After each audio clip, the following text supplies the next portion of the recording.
biasa pasti ya. Iya. Baik, saya berterima kasih buat pengurus kakak wanita yang mempercayakan saya bisa membawakan tema bahan untuk kakak wanita di minggu ini. Kita akan belajar dari satu tokoh yaitu Ruth. Siapakah Ruth ini? Ruth ini adalah seorang wanita yang sangat memegang yang namanya hubungan perjanjian.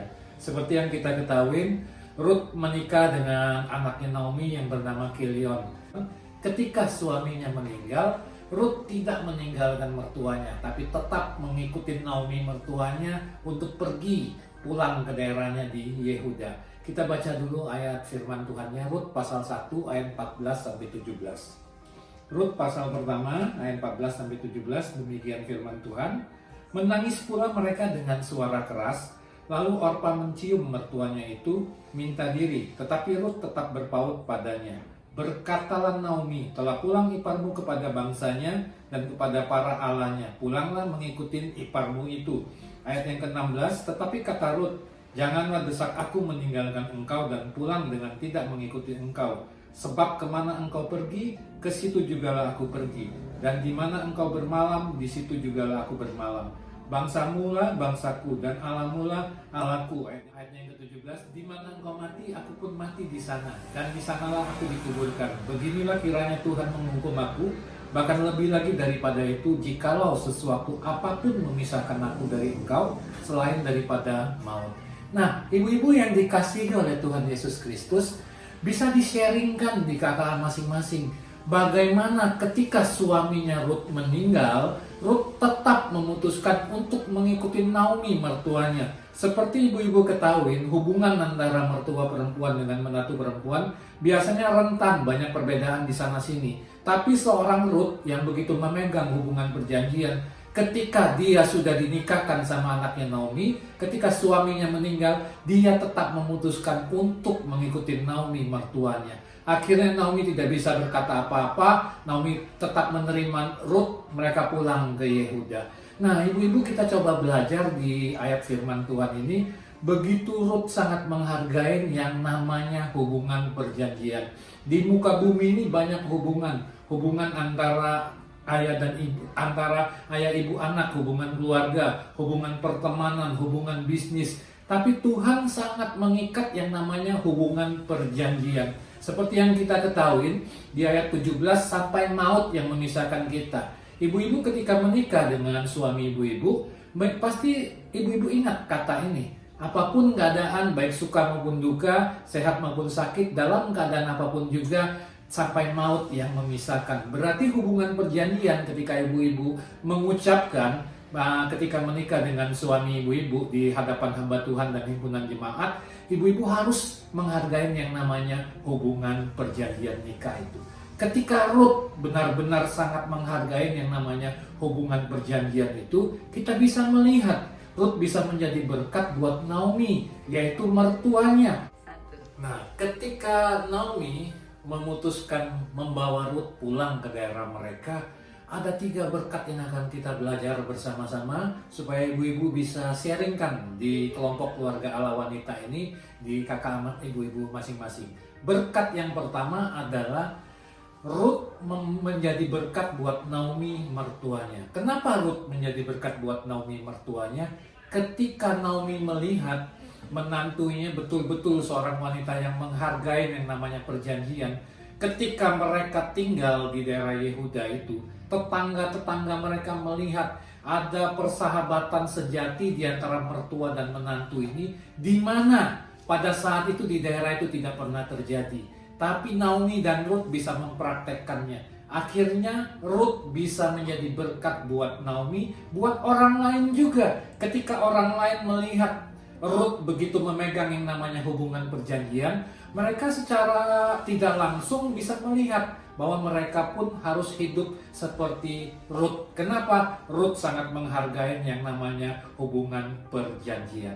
Nah, berkat yang kedua, ibu-ibu bisa di-sharingkan nanti adalah ketika Ruth memutuskan untuk bekerja di sebuah tempat pengirikan padi pada saat itu, yaitu pemiliknya bernama Boaz. Di situ Ruth tidak ada maksud apa-apa, Ruth cuma mau bekerja saja di sana. Tapi Boaz seorang pria yang berhasil pada saat itu, Boas bisa memiliki gadis-gadis yang banyak ingin menjadi istrinya Boas, tapi Boas tidak memilih mereka.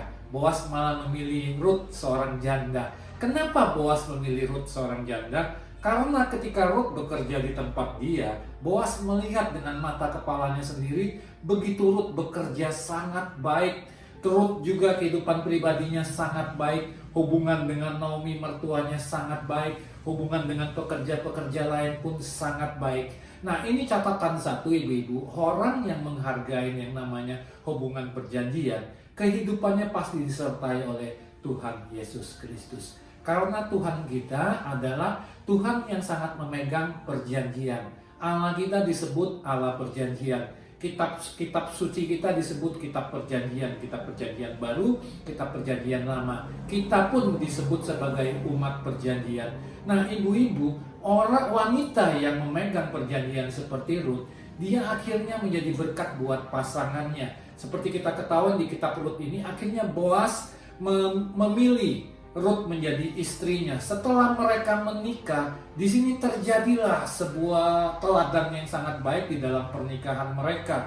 Akhirnya berkat yang ketiga, orang yang memegang perjanjian seperti Ruth akhirnya menjadi berkat buat keturunannya. Dari pernikahan Boas sama Ruth menghasilkan seorang anak laki-laki yang bernama Obed. Siapa Obed, ibu-ibu? Obed ini adalah ayah dari Isai. Siapa Isai? Isai adalah ayah dari Daud, seorang raja Israel. Kita bisa melihat dari silsilah ini, dari silsilahnya Raja Daud, ada Yusuf suaminya Maria. Dari Yusuf suaminya Maria ada silsilah, yaitu Tuhan kita Yesus Kristus. Nah, bisa di-sharingkan di kakak wanita masing-masing bagaimana ibu-ibu harus memegang teguh yang namanya hubungan perjanjian. Hubungan perjanjian antara ibu-ibu dengan suami ibu-ibu itu mengikat sampai maut yang memisahkan. Nah, kami pria, ibu-ibu, kami dalam melangkah menjalani kehidupan kami, ketika kami berserah penuh kepada Tuhan, kami butuh seorang pendamping, yaitu penolong, di mana dalam diri ibu-ibu. Saya butuh istri saya yang menolong saya. Ketika istri saya bisa menolong saya bisa melihat bahwa istri saya bisa memegang yang namanya hubungan perjanjian. Yang namanya pernikahan pasti ada perbedaan di sana-sini. Tapi justru ketika wanita yang menjadi penolong buat pria terlebih dahulu bisa memegang yang namanya hubungan perjanjian, kami pria akan ditransferkan sebuah hal yang sangat baik. Saya jujur, setiap kali saya bawa tentang firman Tuhan tentang pernikahan, saya tergerak untuk membawakan cerita tentang Ruth ini.